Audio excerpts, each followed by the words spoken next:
শোনো, এই মেয়েগুলোর হাব ভাবটা ঠিক কেমন কেমন লাগছে। কেমন কেমন লাগছে মানে? আরে বাবা, ঠিক সুবিধা ঠেকছে না। আরে ওদের নিয়ে তো ভাবার কি আছে? ওরা খদ্দের লোক, খেতে চেঁচে খাবে, টাকা দেবে, চলে যাবে, মিটে গেল।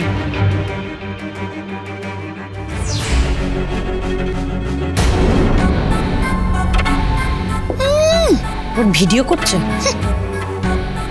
আরে আরে করুক, তুমি আসল কথা শোনো। আরে যারা আমাদের কন্টিনেন্টাল হোটেলটা কিনেছে তারাও ওদের হোটেলের নাম রেখেছে হরগৌরী পাইস হোটেল। শুধু নামের আগে একটা নিউ জুড়ে দিয়েছে।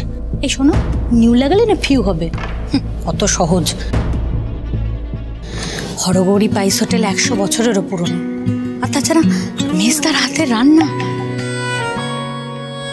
আর আমাদের হরগৌরী পাইস হোটেলের স্পেশাল ভাজা মশলা আমাদের সাথে পারবে টক্কর দিতে।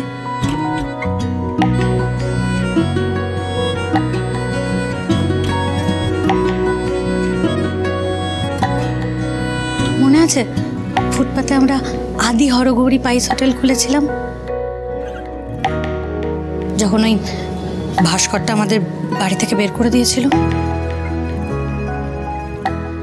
তোকে আমাদের হোটেলে কোনো দরকার নেই, তুই চাইলে আসতে পারিস।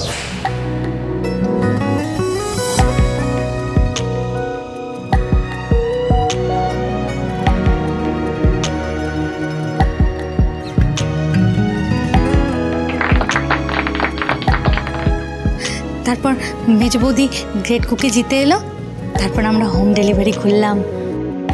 কংগ্রাচুলেশনস।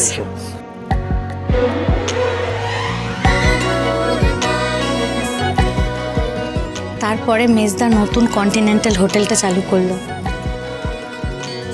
শোনো, এখন ওটা যারা কিনেছে তারা একটা নিউ যোগ করে দিয়ে আমাদের হরগৌরী পাইস হোটেলের নাম ভাঙাতে পারবে?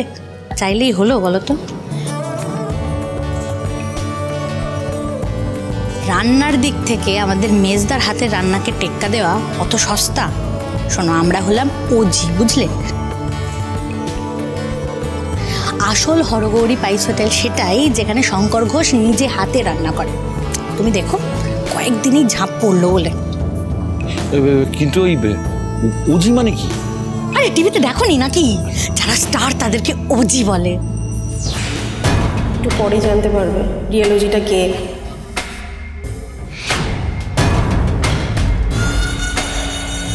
এক্সকিউজ মি, আমরা কি আমাদের অর্ডারটা আজকে পাবো নাকি নেক্সট ইয়ার?